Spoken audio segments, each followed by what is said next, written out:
Welcome to Michael's Record Collection. I'm very excited to have with me for this episode author Annie Zaleski, the writer of this book Yay! about I don't Duran have one Duran's with me. Oh, I do have one. Actually, wait, we can match. Here we go. Perfect. Annie, how you doing? I'm good. I'm not bad. Easing into 2022 and can't complain. I know a lot of people have complained about 2021, and I'm like, but 2021 was a cakewalk compared to 2020. So, Exactly. I don't know if we're just getting used to it, maybe. I think we're just getting used to it. It's all about, comparison. Like, you said 2020, nothing could be as worse as that. So Yeah. absolutely. Yeah, it was pretty bad. But thank you for your time. I appreciate that.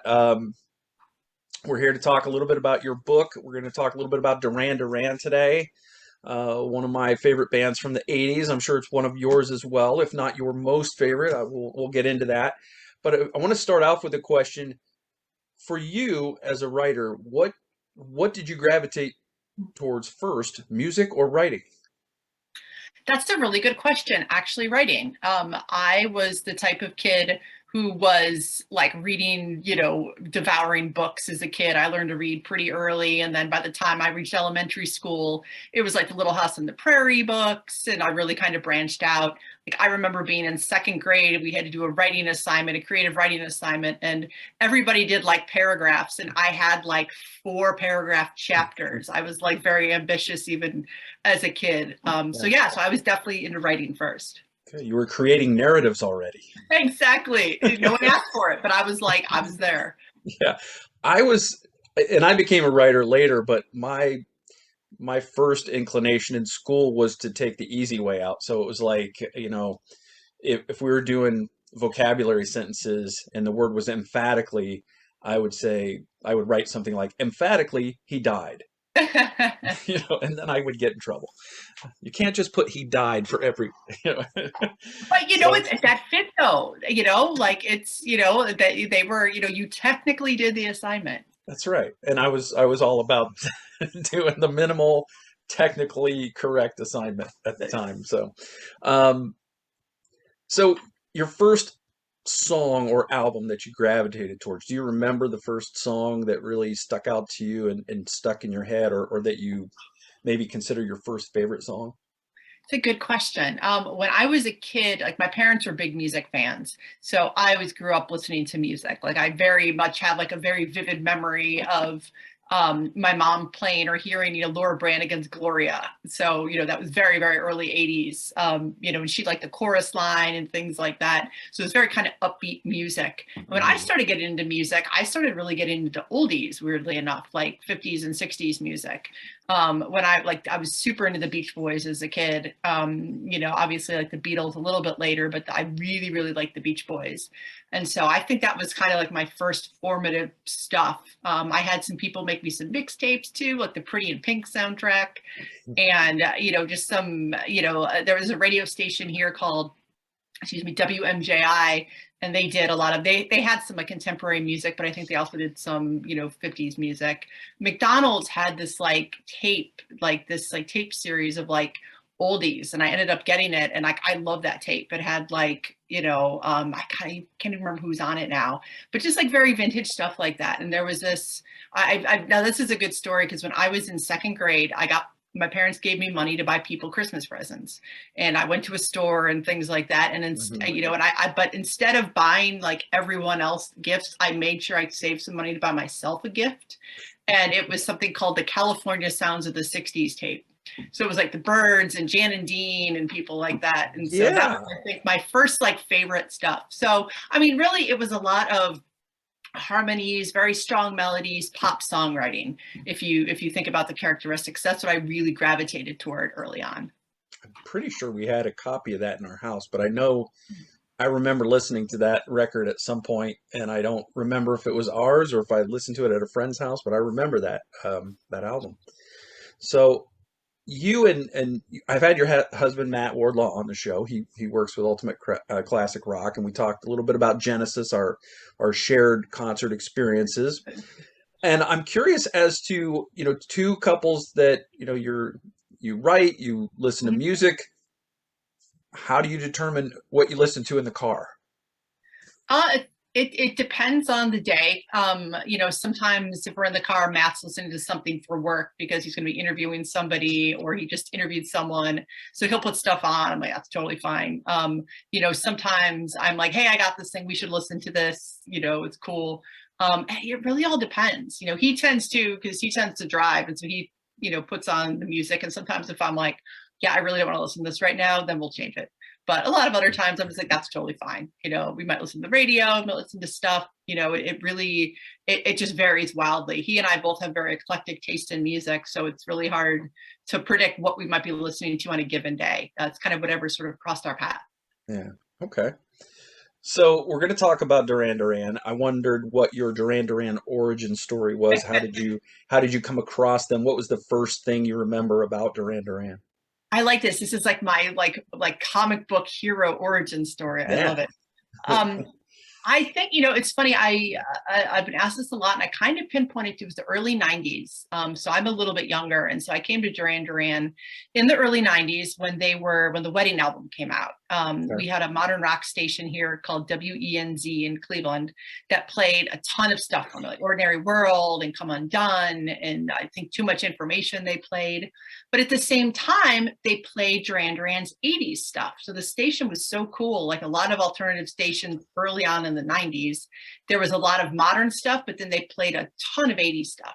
So I came to a lot of that music at the same time as I did, contemporary music. Mm-hmm. So I'm pretty sure I like, they would play Hungry Like the Wolf or Rio or something like that. And I think, and I watched a lot of MTV and VH1 as a kid. And I would wager, I don't remember, I have a distinct memory, but I would wager that VH1 probably also played some of the vintage Duran Duran videos. So I think it was just kind of the fact that there was so much of that music and culture and content just kind of floating around at the same time. I came to things at the same time. I remember I got Decade as, when I was in high school, which was their kind of their greatest hits record that came out. Mm-hmm. And which had everything, and so like I taped it, and so there was enough on there that I'm like, okay, I heard all this music somehow. So I would imagine it was probably the radio. How did you become so engaged with the Rio album in particular that you wanted to write about it? So that was one of the records that I really gravitated toward in high school. So I had the greatest hits record, but I also had Rio, and I can't tell you what it is about the record I liked at the time, but I remember like very distinctly being a teenager and just loving that record. Just, I think it was just, everything about the music. I love Save a Prayer because, as a teenager, it was like, very, now as an adult, I know what it's about, but as a teenager, I was like, this is such a romantic song. It's so melancholy, and I loved it. And of course the singles too. And so, I like the singles and things like that. But I just really gravitated toward the music. I like singing along with it, kind of going back to harmony and melody. It was so much fun to sing along to. There was so much like kind of moodiness going on there. I really viewed Duran Duran as sort of, on the same level as a lot of the other 80s British bands, Thompson Twins, Psychedelic Furs, Howard Jones, and things like that. It was all kind of a piece. Yeah. So I've always just really gravitated toward the record. And as I got older and I kind of did some research and, heard a little bit more, read a little bit more about it, it had a really good backstory. I guess I should back up and say one of the things I remember vividly is that Rio seemed very hard to find on CD in the 90s. I bought a cheap copy for like $2 on vinyl. I had a tape that I got for like a quarter. So, I was able to find it in those formats, but I remember because I had CDs and they were very hard to find. So I was like, well, that's kind of interesting. So it was also kind of mysterious in that sense. And so then fast forward when I started doing research, Rio just had a really interesting backstory. It was very popular in the UK at first, but when it was released in the US, it was pretty much like a non-starter. And it took a lot of remixes, and it took a lot of time and a lot of pushing to kind of like, get the record a success. And so, I mean, honestly, it was almost kind of a literary thing. There's this like, you have something that's, obviously a wonderful work of art and people haven't discovered it. How do you get it from point A to point B? What goes into that? So I just thought that it had a really interesting backstory. And so that as well, in addition to just being like, a perfect record and having the artistic element and the video element, like it was just a lot of things that kind of came together. Yeah. So when did you think you were obviously were very interested in writing. You wanted to become a writer at some point. When was that decision made? And then when was the decision made that you wanted to write about music? So both things very early on. I started kind of doing journalism in junior high, and it's funny because my focus then was sports. I was always a really big sports fan, and I'm still into sports. And so I wrote a lot about sports, Hmm. which is very. And I had a really wonderful journalism teacher who was extremely supportive of me and encouraged me to kind of write. And and I think about him often. He passed away a few years ago, but I think about how encouraging he was, when I was like some, I don't even know, like 13-year-old. And that really kind of set me on my path. I started wanting to write about music in high school. I started reading music magazines, Rolling Stone and Spin and Alternative Press. And I was like, this is really interesting. I just got really interested in it. I read the British music magazines too. So I started an entertainment section in my high school newspaper because I was editor in chief. Because I was like, I'm in charge. We're going to do this. So that was kind of put me on my path. And then Yeah. I wrote for my college paper, and then I got an internship. And so honestly, I've been writing professionally since I was about 19, pretty Hmm. much. So I started really early, and I just kind of, it was a lot of hard work, and it's been, kind of a long time doing that. And I branched out to do other things, but, writing about music is my first passion. Gotcha. Yeah, I was in college, not really knowing what I was going to do with my life after getting bad grades in my computer science class, pre classes, and I went into English, and I was like, oh, I'll just be an English teacher. And then I wasn't enjoying the student teaching thing, and so I went and talked to a counselor, and they said, well, what are you good at? And I said, I think I'm good with the language. I can write. He said, what do you like to do? I was like, I don't know. What are you doing on Saturday? I'm going to the football game. Oh, you like sports? Yeah. He goes, why don't you write about sports? I'm like, and then a light bulb went off. Like, you Nice. can do that? That's a thing that people do. And, obviously I knew there was sports writing, but I never even considered it as a career option until then. And when I worked for the student paper at Ohio State, I we had to do certain number of off-desk stories to get our grade. And one of the stories, I went to the arts editor and I said, can I do a concert review or something? And he sent me out to this bar to see this Pink Floyd cover band. It was actually a cover band that did mostly Pink Floyd, but some other covers as well. And it was my first run-in with a copy editor because I was writing about the set, and I was writing about them playing Pigs, three different ones, in parentheses, is the name of the song, and the copy editor changed the name of the song to three different pigs. Oh And no. I was like, you can't. It was in the paper that way, and I was like, I can't even use this as a clip now. So yeah, it was fun. It's fun to write about music. So now I'm writing a newsletter and doing this show. Um, And you are your own copy editor, so those I things am. go through. Exactly. I Yeah. am, and now I have a much deeper appreciation after going through the copy editing class and editing various publications along the way. And I find that I'm a much better editor of other people's work than my own. I think most people probably are. I think you're right, because you're so close to kind of what you're writing. And, Mhm. when you see what someone else writes, you can kind of see, you see the errors more, they stand out more. And when you're Mhm. writing something for yourself, you're just so close to it. It's in your head. You know what you meant to say, and so it looks that way to you, but it might not read that way to someone else. Exactly. Yeah. So 33 and a third books. How Yes. does one become a writer for 33 and a third? So this is a series, and basically, it's simple and it's not. So every so often they have a call for pitches. They have a blog, and they say we're opening up the kind of the proposal process. So it's Hmm. basically like an RFP. If anyone's in business, that's basically what it is. Yeah. And they have a very specific, basically like template. They're like, here's what we want you to put in. Here's the things we want you to include, and you basically have that application to convince them why you should do a book. And so that's basically how it is. And so I started pitching Rio in 2007. Like I found basically like an email that I had sent to them where I had proposal, and I Hmm. pitched it again in 2009, and neither time were successful. And I basically put it on the shelf for a while because, I was just like, oh, I don't have time to do this. And, this is kind of discouraging. But they opened it back up again in 2018. And I was like, and I wasn't going to do it again, but a friend of mine were trading messages.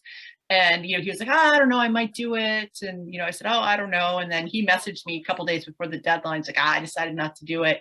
And I was like, but then I was like, you know what? I'm going to do it. Because I was like, you know what? I am going to be so upset if someone else pitched this book and got to do it and it wasn't me, because I've been wanting to do this for so long. Yeah. So I sat down with the benefit of, I have a deadline. I have, 36 hours, let's go. And, I took my old proposal and ripped it up and, made it a little better and wrote things. And it's the proposal. And I found out I think it was early 2019 that I got it. I was like, I got an email. I was like shaking. I was like, oh my God, this is amazing. I was like blown away because I'd been wanting to do this for so long, and I'd loved the record for so long. So I tell people, it's like a dream come true, and it kind of is. So how long did it take to write?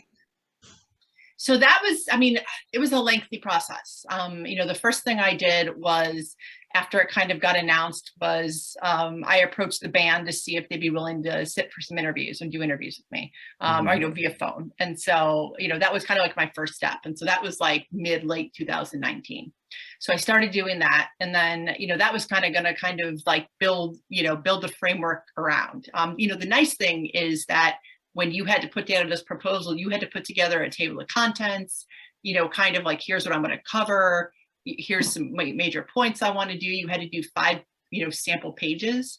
So I had a pretty good head start. It wasn't like you had just a blank page. Right. It was like, all right, well, I have a structure and I need to fill this in.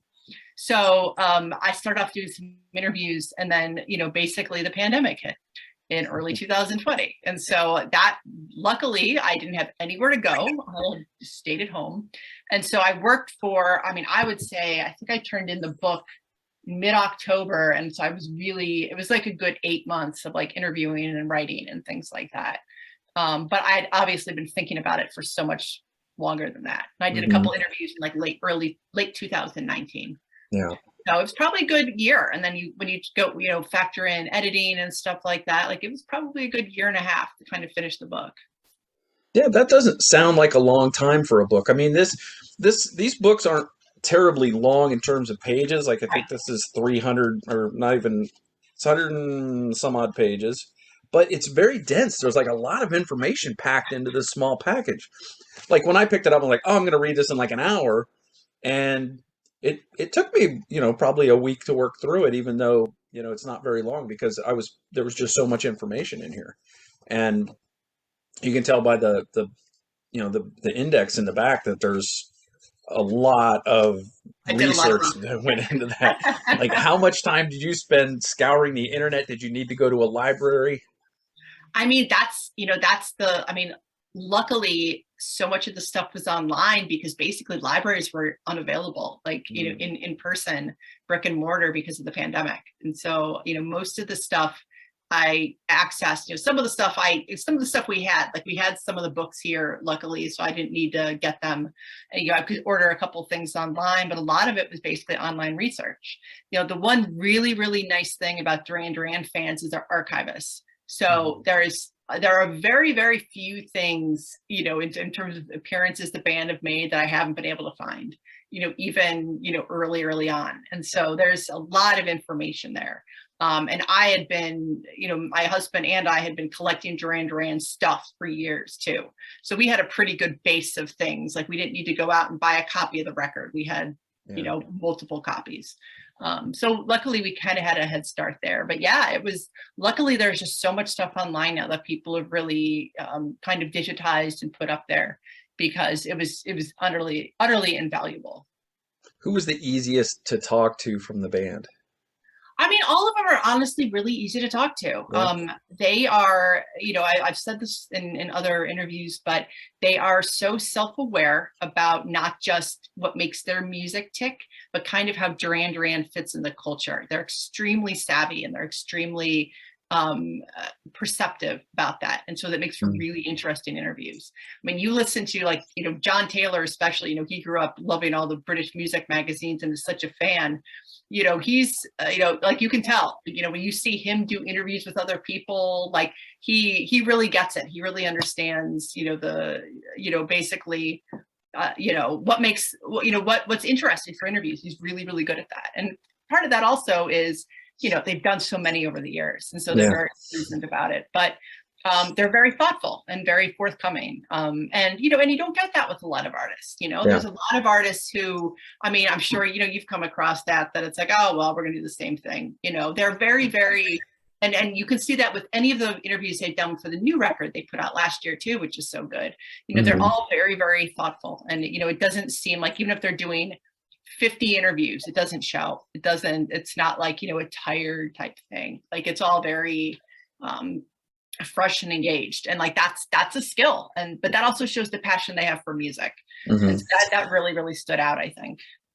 And what struck me about reading the story about the making of this record and sort of the backstory a little bit about Duran Duran is that this is a band that always kind of knew where they wanted to go.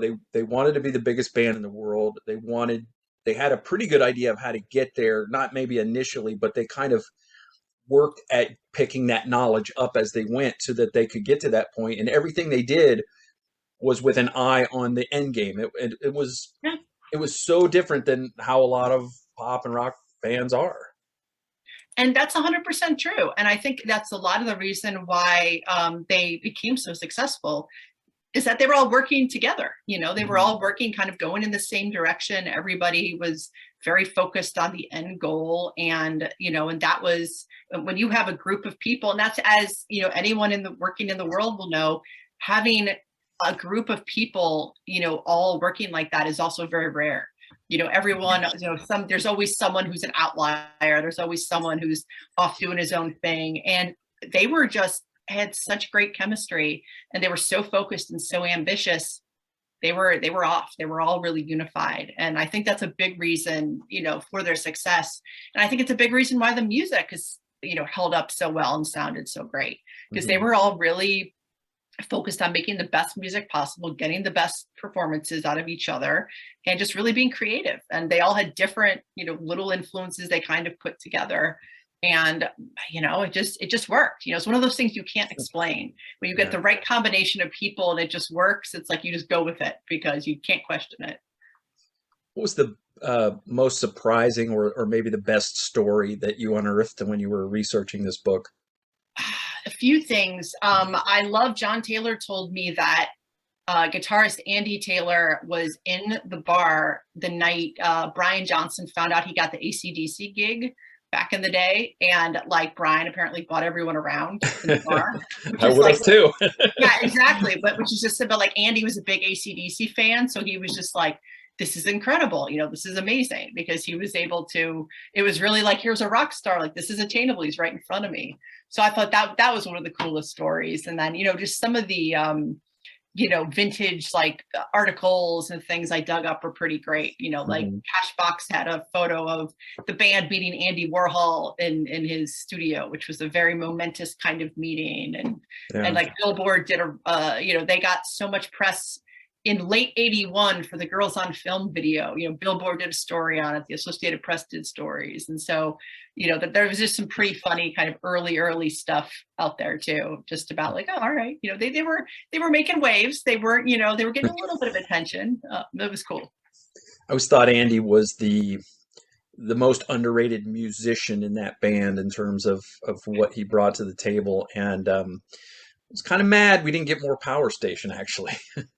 Power Station's awesome. I mean, I like that's, he is an incredible musician. And I think, that's one of the things, like zeroing in on the record, it's so remarkable on Rio, how everybody's kind of parts kind of fit together. And like, you hear his little guitar parts come in and, what he's doing. And like, you watch live bootlegs and stuff like that. And like, it's really incredible. Like he was the most experienced one.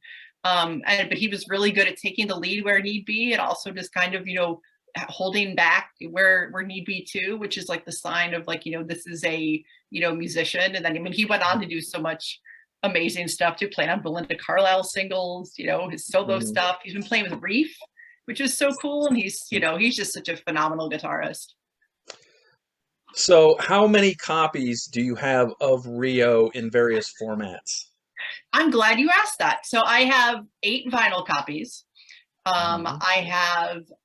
We just got another CD, so I have 3 CD versions, because there's the 1990, there's the 2009 deluxe edition, there is a 2001 reissue, and then there's the one from the 90s. I don't know if or is it the 80s one? I have one of the earlier ones. I think it might be the mid 80s one. So I have like the 3 CD versions, and then I have a cassette. Okay. And those are just mine. Matt may have a copy of Rio somewhere, I'm not sure. But so that's, what is that? That's 3, 11, so it's 12. And I'm sure I have another one I've forgotten. Yeah.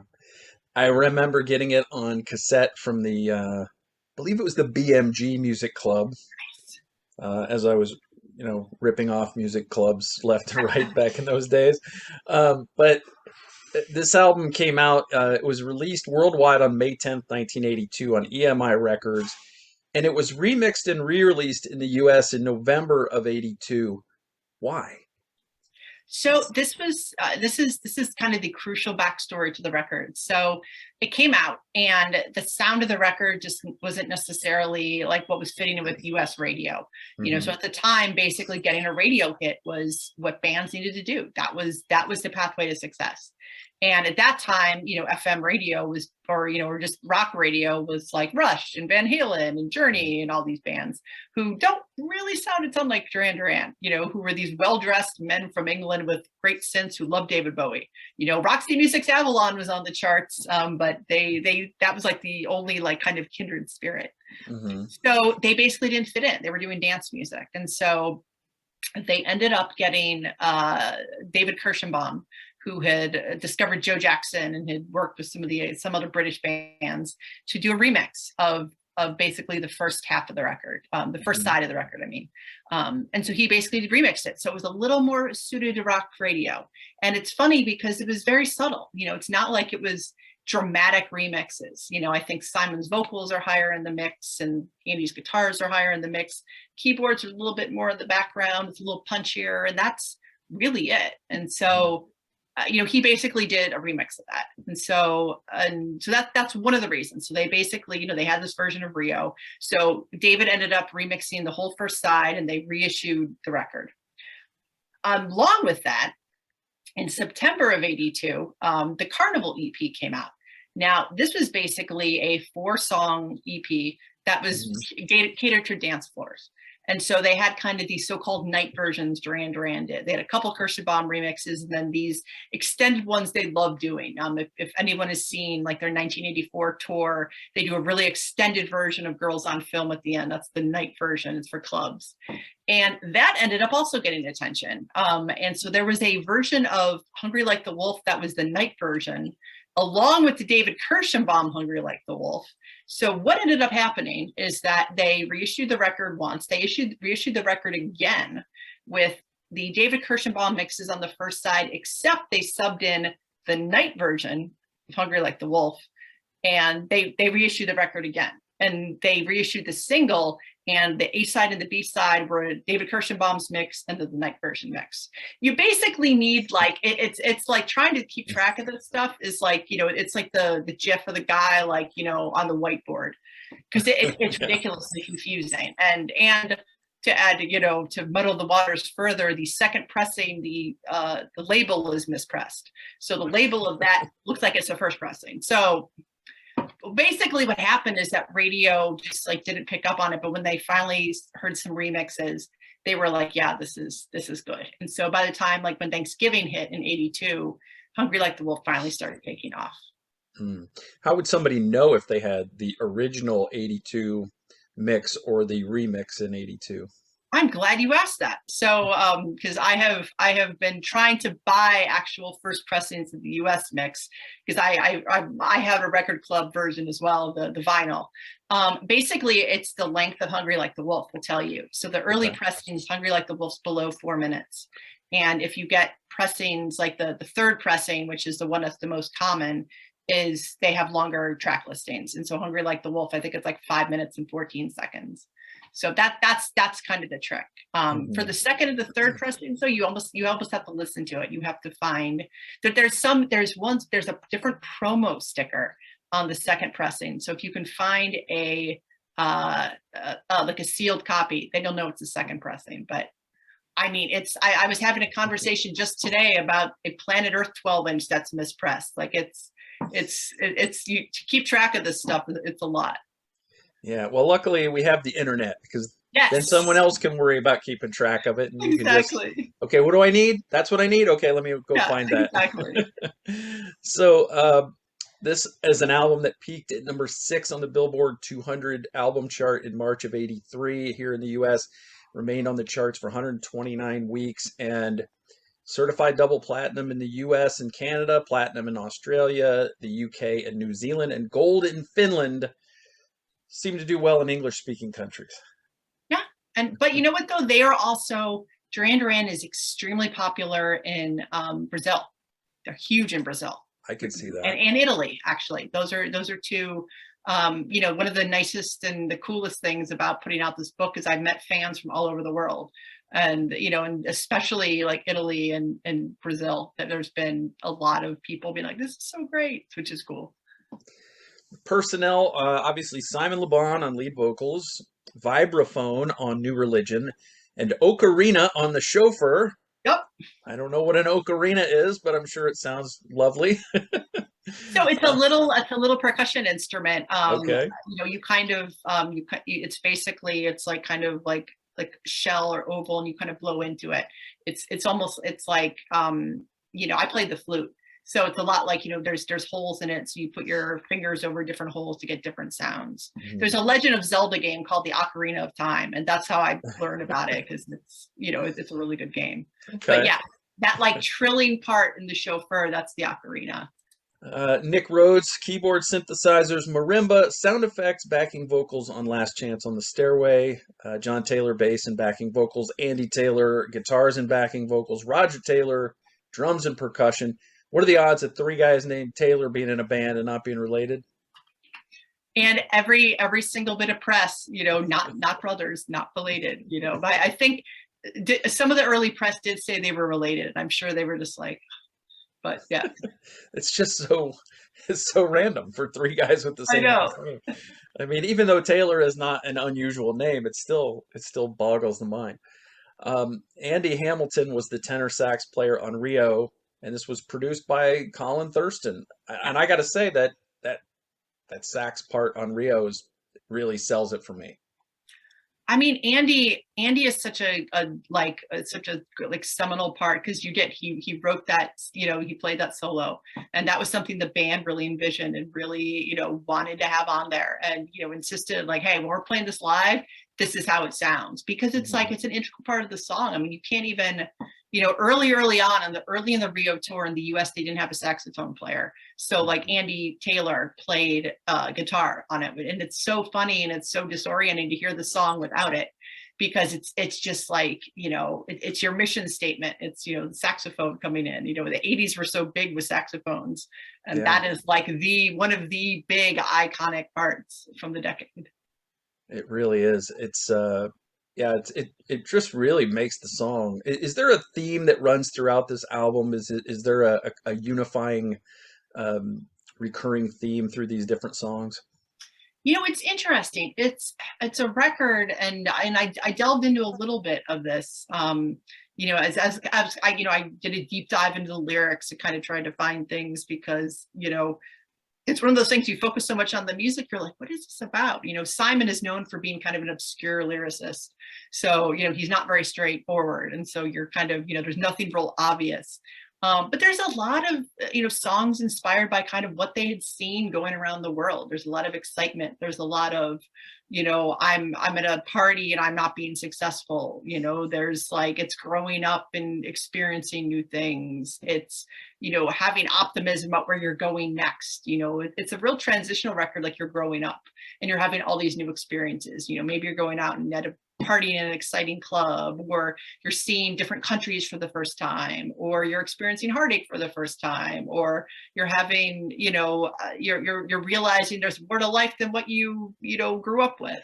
So there's kind of a lot of transition there, but at the same time, there's a lot of, it's open enough for interpretation that it's one of those records that can kind of grow with you, because as an adult, you can relate to it on a different level than when you're, 15 and feeling like no one's ever going to love you. And so it's the moodiness you can relate to.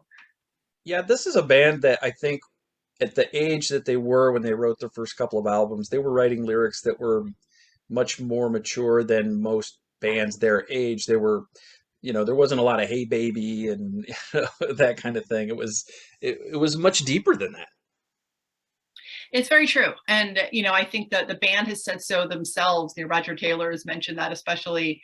And, and I think that's Simon. Simon got just totally destroyed in the press for his lyrics. You read, some of the vintage press, and people just tore him apart for being like, I don't know what you're saying at all.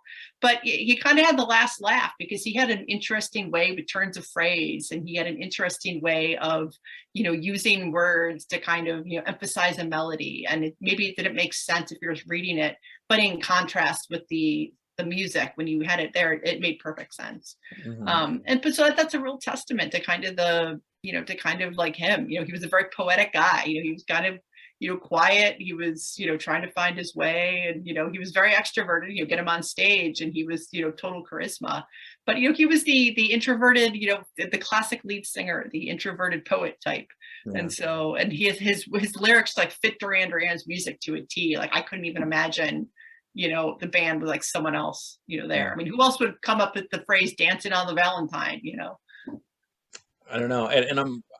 I don't care if I don't know what the artist is saying, as long as I think the lyrics are cool. They don't really have to mean anything to me. It's, it's fine if they do, but it's not one of those things where I'm like, hey, I don't know what you're saying, so this is your fault. This is on you. Critics can be like that. They're like, I don't understand what you mean, so obviously it doesn't mean anything. But that's not the case. Exactly. And that's exactly, people didn't understand it, and so they were like, all right, and they kind of poo-pooed it then. And so that is very common. Push back. Let's talk about this iconic cover. Sorry, I'm using the small one here as we do it on the video, but the cassette isn't any bigger. And I haven't really ever upgraded. I need to upgrade because we have everything streamable, and I've got it on my phone and all that stuff. So anyway, iconic cover. One of the things I think that probably helped album sales is that it was such an attractive package. And it was, this is an album cover, Rio, that it was ranked number 22 on VH1's 50 Greatest Album Covers in 2003. Nice. Billboard ranked it number 21 in their countdown in 2020. So that's not even that long ago. Sometimes some of these older albums can fall down these charts, as time passes. But I think that speaks well to the artwork. The cover design was designed by Malcolm Garrett, and it was the artwork, the painting was by Patrick Nagel. What can you tell me about this artwork? I know that Patrick went in with like 2 ideas, and this is the one they fell in love with. I mean, it's so funny because like when you think about, you can't separate the album from the painting.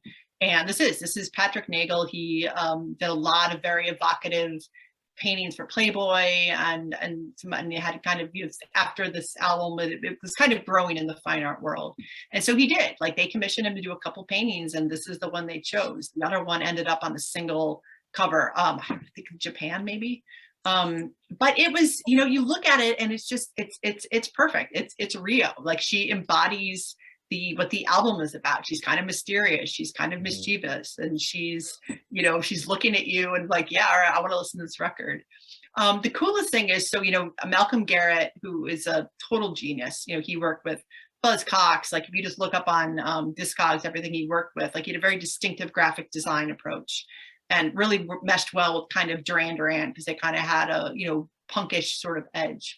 So he Mhm. basically had this painting and it was like, okay, do something with it. And he, as he told me, I was lucky enough to interview him for the book. He's like, I could have just slapped the painting on and that would have been it. But he's like, I had to do some other things. So he basically envisioned it like the album art was like a cigar box. So like if you see the little thing at the lower kind of right corner, Mhm. it's like when you slice open a cigar box and you're taking the record out and it's like it's a cigar. And so if you look at all the iconography and kind of all the fonts and stuff like that, it's like you're unwrapping something. And Mhm. he told me that I'd never heard that before. And I was like, it's such a brilliant way of kind of looking at it because, it's all, the record is supposed to signal like luxury and aspiration and something, that you're hoping and dreaming for. And it's like, I'm not a smoker, but I know that, it's like, all right, it's relaxation. You're going to open up a cigar box. Mhm. So I just love that. I thought that was cool. Yeah, there is something luxurious about this album in terms of if you think about it, I don't have any idea what the number is, but the number of sequenced keyboard parts that Nick Rhodes uses throughout this album, for example, it's got to be very, very high. I think so. And the genius of it is, I think, 'cause I believe if I'm remembering correctly, they recorded at Air Studios in London, which had multiple tracks. I think it was 24 tracks. And so Mhm. they basically had all the space to work with. So, and they took every bit of it. But the coolest thing is that it doesn't feel like there's anything wasted. Like, I mean, you and I have probably listened to records where it's just like, oh my God, there's just too much going on and it's messy and muddy, and the way it's mixed and the way it's kind of put together, it's just every little bit, every little sound makes sense. You listen to it on headphones and you can hear things that maybe pop out in the mix, and it's just there's nothing gratuitous there. And so I think that's also kind of a testament to the music and the songs. The songs can work as these fully finished things, but they can also work stripped down, so the bones of the song are really good. Yeah, I'm glad you brought that up about the headphones because I think it's easy if you're listening to this in the background of doing something else, you're just hearing, synth pop rock. You're not really getting the layers and the textures that are in the songs. There's Yes, a lot there that's going on below the surface that you wouldn't necessarily notice, like if you're just stick your phone on the counter and you're doing dishes or something. exactly. Yeah, and it can work like that if you want it. It's one of Hmm. those records you can kind of put on, and it's really kind of relaxing and fun to listen to. But you can also enjoy it as like from an audiophile standpoint, Yeah. which is cool too. So 9 tracks, and how many of these 9 were singles? A lot of them. Yeah, so we had the three main ones. Rio, Save a Prayer, and Hungry Like the Wolf. Those aren't in the order. I just said the three. My Own Way was actually a single too, but it was a single in a different form. So this is Duran Duran is notorious, no pun intended, for having remixes and different things. And so My Own Way was a single in November of '81, but it was totally different. It had disco strings, and it was like it bore no resemblance to how this kind of ended up on the record. And Yeah. so so they and I think the band were kind of like, oh, they didn't really like how it turned out, so they kind Mhm. of revisited it and worked it back up and Rioized it in a way. And I think that works, and I think the version on the record is really good too. So there's Mhm. there's there's music videos for those four. There's also a music video for Lonely in Your Nightmare, and The Chauffeur. So I mean, the thing is that they ended up having music videos for what was that? That's six, like six of the nine songs. Yeah. So they not everything was a single, but everything, nearly everything was a video. I believe that, if I'm not mistaken, I think MTV had a world premiere video for The Chauffeur. If they did, that would be very interesting because The Chauffeur, it would probably have to be after 9 o'clock, I bet, because The Chauffeur is there. I mean, I love it. The Chauffeur is an amazing kind of, beautiful black and white film. It's just very, I don't know if it's actually ever had a censored version. There's some nudity in it and things like that. Mm. And so I would imagine if there was a premiere, it was super late at night. I may be confusing it with Save a Prayer, but one of them was like like when they started doing world premiere video, and then like it was appointment viewing on MTV, which was basically a radio station that you watched.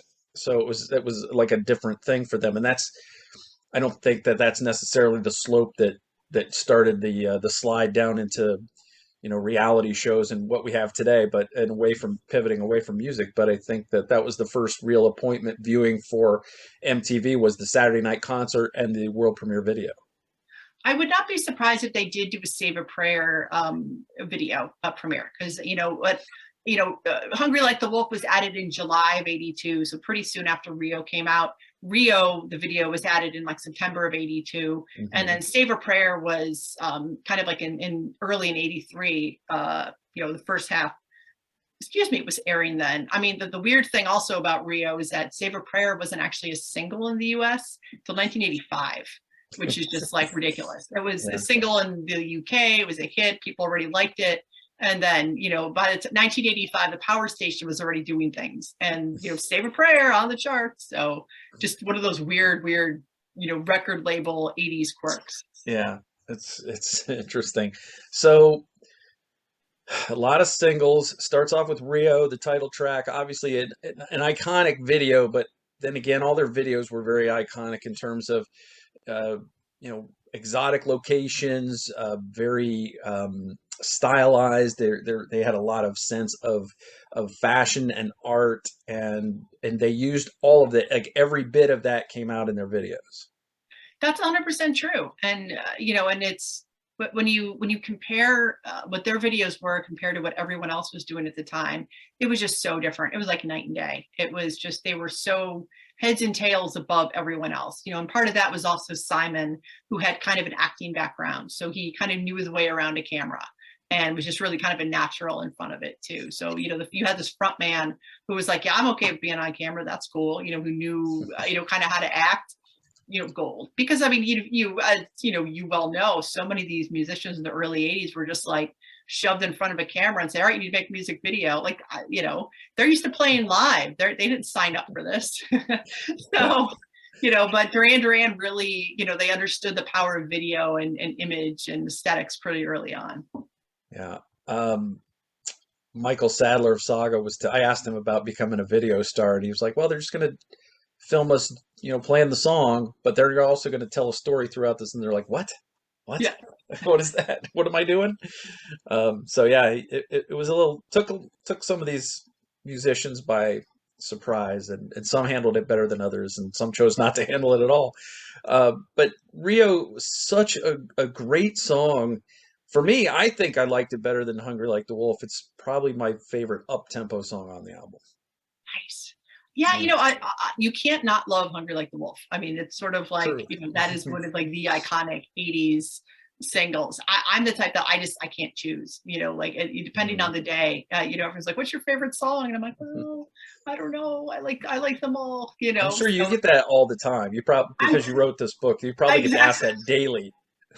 And and most days it's actually new religion. I really, really came to love that song from doing this book. I always knew it, of course, but I just really came to appreciate it more, just Yeah. musically and lyrically. And the band has consistently still plays that live. They played it live before the pandemic on some of the early 2019 shows. So like it clearly, still means something to them too. And so, I was like, all right, there's something to this song. So it's kind of the sleeper, my sleeper favorite. But Yeah. I'm and Lonely in Your Nightmare too. That's one of those songs. They rarely played it live after kind of the Rio era, and there is a video for it. But it's a beautiful song, and it's sort of the other kind of hidden gem. But I like the moody music. So Yeah, I think if and I actually have never had the pleasure of seeing them live, but if I did, other than some, the concert videos, if I did, I think I would be disappointed for every Rio song that wasn't played. It was like, oh, they didn't do, they didn't do Last Chance on the Stairway, or they didn't do whatever, because this is a 10 out of 10 album. It's yeah. uh, every song is a gem. Rio went to number 5 here in the U.S. on the mainstream rock charts, number 14 in the Hot 100. Then you got My Own Way, and I have to say that the 2009 remix that's on Spotify, I believe, sounds different to my ears. In the between 6th and Broadway section sounds different, like they emphasize different parts to me. They, that's one of the songs. So it's funny because we talk about, there's different mixes of Hungry Like the Wolf.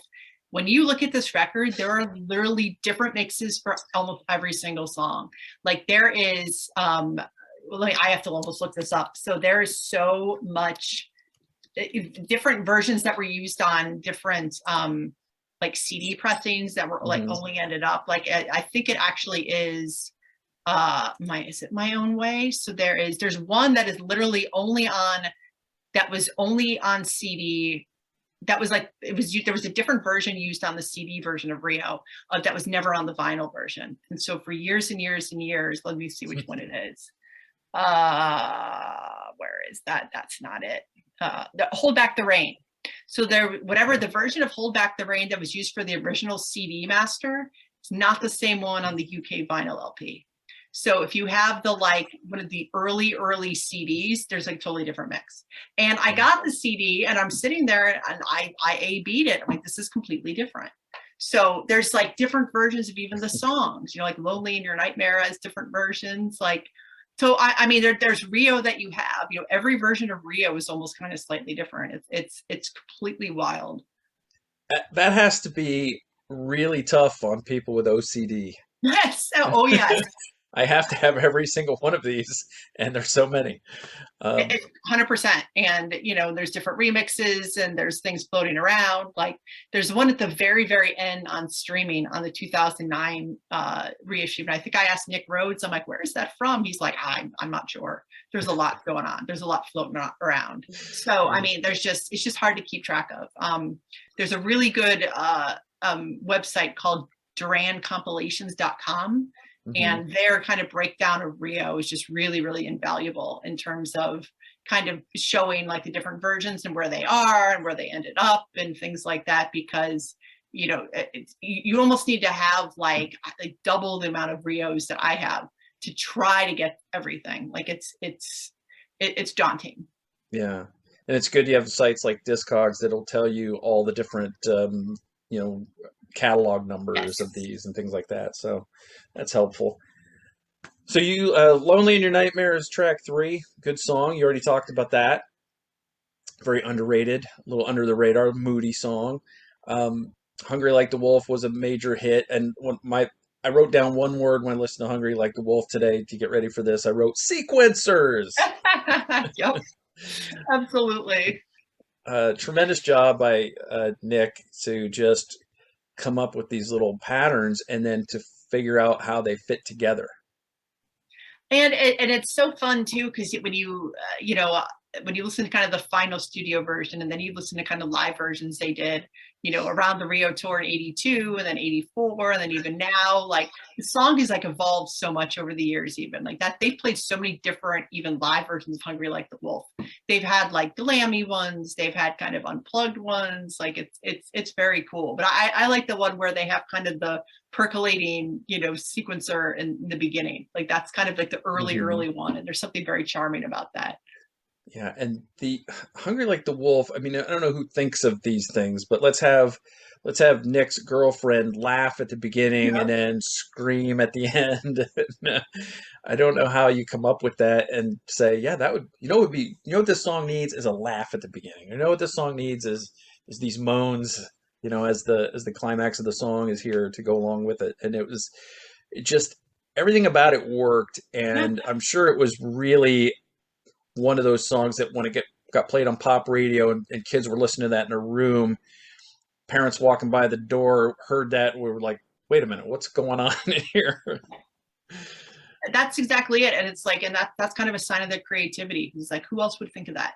Who else would be like, oh, this is great. This is totally, this will totally make the song. It's just a Mhm. very indicative of, how creative they were and how like, let's try this, let's see how it works. And it totally worked. Yeah, because it sounds on the surface like if you just brought that idea in off the street, you go, oh, it would be good. And then you say that, and people go, that sounds really cheesy.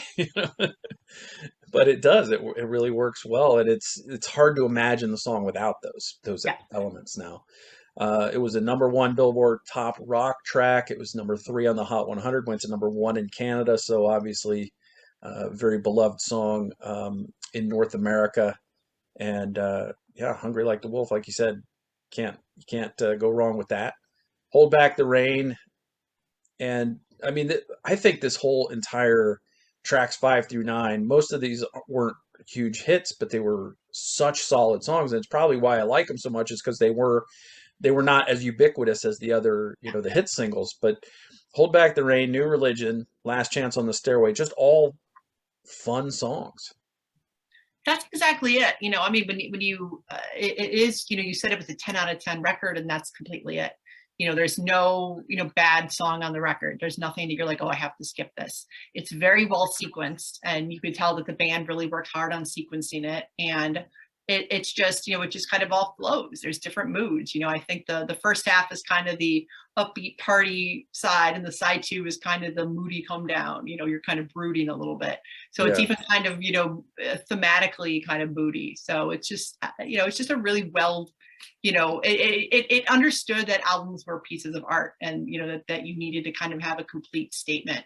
And they really did that well. Yeah, it's funny too, because those last tracks I just mentioned are all, sort of up tempo songs, and then you come down with Save a Prayer and The Chauffeur, which are more atmospheric songs and even cinematic, and it leaves you on a note, I think, where you go you get done listening to that second side, and you go, wow, I need to hear that again, because Yeah, exactly. it takes you on this sort of um, journey that's there's peaks and valleys, and at the end you get to this bottom point, and you go, and not that the music's worse than the other music, but it's that you get to that bottom point, you go, it's like wanting to get on the roller coaster again. Very, very true. And, I think that listenability, after writing a book, you would think, oh, I'm tired of this record, but I'm not tired of the record. I finished the book, and I'm like, I still want to listen to this record. I'll still listen to it now. That's a real testament to a record that stands the test of time, that you're not tired of it. You spent Yeah. a year and a half working on something, and you're like, okay, I don't hate it. How many times a day do you think you listened to the album while you were writing this Oh, book? geez. I mean, it was hard because I was doing transcribing too. I Mm. couldn't even tell you. I'd have to look in my iTunes to see if they kept I don't know if they kept the spin counts. I'd have to look. Yeah. I imagine Matt heard it quite a bit while you were working on the book. He doesn't mind though. Yeah, yeah. Luckily my office is on the top of the house, and he works elsewhere. But he loves Duran Duran too. So I Yeah. mean that's the nice thing is that, there's never any like, oh, I listen to Duran Duran again. He'd be like, cool, this is great. Sounds good. So Duran Duran today, obviously, they just came out new album in 2021. Where do you see their musical journey having gone from the beginning, from the self-titled Duran Duran album in Rio at the beginning to now? What is sort of the trajectory that you've seen from them? I mean, like a lot of bands, who've stayed together for over 40 years, it's kind of like a relationship, they, after Rio, they really was kind of an upward trajectory. They released Seven and the Ragged Tiger in the end of 83, did a massive tour in America, the Sing Blue Silver tour, which was their first big return since like really, really taking off. And so it was huge. And then the mid 80s, they splintered into Arcadia and the Power Station, and some of them came back together. Roger and Andy left the band, and so it was just the three people. Simon, Nick, and John left for Notorious. They they were kind of finding their footing, trying to figure out, we're growing up. What are we now? And so they did some, pretty contemporary records that I think have actually held up, stood the test of time. I think Big Mhm. Thing and Notorious especially have really people have really come around to those. They were popular back then, but I think people are really appreciating them again now. And things kind of ebbed and with Liberty in the early 90s, things were just not in a good place, but Mhm. they came back with a wedding album in 1993, and that really, with Ordinary World, and that just shot their reputation right back up. They were back to playing arenas and things like that in America. And then they had some ebbs again. They had, in the late 90s, they weren't playing as bigger venues. They had Bedazzleland, which I loved. That's kind of a more electronic record, but I absolutely loved it. And Mhm. then, so then they did the reunion with Andy and Roger in the 2000s for a little bit. And again, very successful. And, even though Andy ended up leaving the band again, they've really kind of maintained that level. And so they've really been playing like, arenas and sheds and stuff like that. Yeah. So most people I know, they're Duran Duran fans back in the day. They're either Power Station people or they're Arcadia people. Do you gravitate towards one over the other? Why not both? I mean, I tend to like Arcadia a little bit more, but I like Power Station too. Yeah. Just because I really, Arcadia is kind of, I really like kind of synthesizer based music, and it's Mm. kind of moody and kind of proggy a little bit. And so I think Arcadia is probably my favorite, but like just the way, Andy and John really kind of fulfilled like, okay, we want to be rockers, in the Power Station. And they Yeah. got to work with, Bernard, and they got to work with Robert Palmer. And so like, that was just, kind of, you could tell that they were so thrilled to be doing that. So Yeah. I think it was, it was still good. The wedding album is funny that you mentioned their sort of comeback with the wedding album because they used to play that.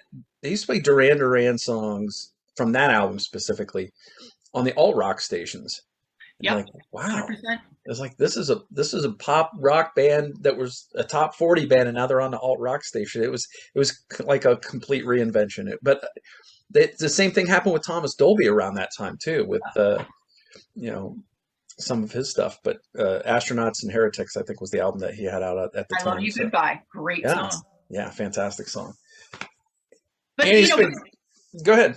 I was going to say, that was my introduction to both those artists, would be Yeah. alternative rock. It's funny how new wave really just turned into alternative rock for some reason, the Yeah. 90s. Now I don't know what it is. It's just cool. Yeah. I don't even know what alt rock is anymore. I don't know. It doesn't matter. It's just all about music. Yeah, It's all about what you like. It's all about what's good. And maybe we don't have to put so many labels on stuff. I I cannot disagree. Yeah. So the book is just called Rio by Annie Zaleski. It's 33 and a third. Where can folks get? I know they can get it everywhere, but I want to hear it from you. Where would you like people to buy your book? I mean, wherever you can.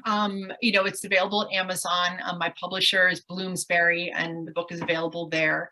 Bookshop.org, I believe. It's basically, that's kind of like a place where you can order it from there, and they'll get it from indie stores.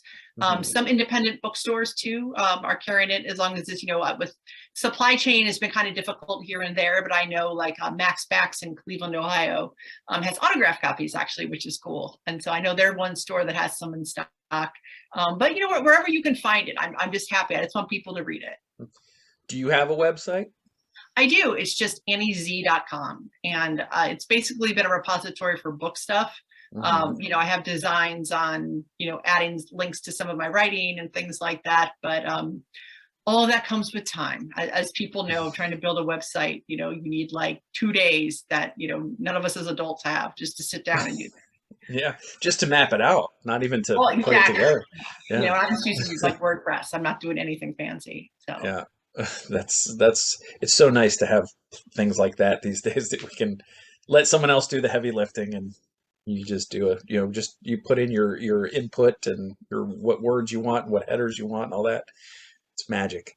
I hand coded my early website. So yes, 100%. My first website was I basically took the files from the job that I had from their work website, and then I just completely changed everything, like all the colors and all the textures and stuff. But it was the same exact website. He just used their code. You borrow the code. I mean, I that's how did. you learned, right? That's Yeah, how you figured out. You're like, I like how that website looks. Let's look at the source code. Let's figure out how I can do that. yeah. It's like, well, they already have all the buttons where I want them and that kind of thing. So Exactly. yeah, it was great. So what's next for you? Who are you going to write Um, about next? I have a couple things kind of in the works. I'm working on a manuscript on the B-52s for University of Texas Press, Why They Matter. And so that's sort of going to be my next focus. Great. Great. Look forward to that. Do you have social you want people to follow you on? You can follow me on Twitter at Annie Zaleski. I tend to post a lot of random music stuff. I love random music stuff. And you post a lot of good articles. You retweet like a lot of good things to go and read. So And it's been really great fun talking to you about Duran Duran, about your book. This was a great read. I recommend it for everybody. Do you have other 33 and a third books that you've read that you would recommend to others? Oh man, that's a good question. I actually, let me look here. I like the Neutral Milk Hotel one. That one is actually really, really good. I have a whole stack actually that I bought to read because, I was like, oh, I wrote a 33 and a third. And so I've been buying them up. The one on actually Slayer's Rain and Blood is really good. And granted, that's written by a friend of mine. But he put in like a ton of research on it, and I'm not, I'm not the biggest Slayer fan, but I had such an appreciation for the band of that record after I was done reading it, which I think is a testament to kind of how the book is. And so that's another one I really like. I have the recent one on Pearl Jam's Verses that I've been reading, that I have to read, which is good. And there's one actually coming on George Michael's Faith in May, which is very exciting. So I'm looking forward to that. Yeah, great stuff. Like you, if I have a good story to read about a musician, it doesn't even matter if I like the musician. Like I'll watch documentaries on just about any musician. Like I don't even like their music, but I want to see what they're about. Yeah, exactly. And when someone kind of tells a good story and does it in a way that maybe they have good archival footage or things like that, it kind of piques your interest. So I completely relate to that and I agree. All right. Well, we're looking forward to more from you and look forward to reading your stuff. And thank you so much for your time and thanks for being on the show. Yeah, this is really fun. Thank you for having me.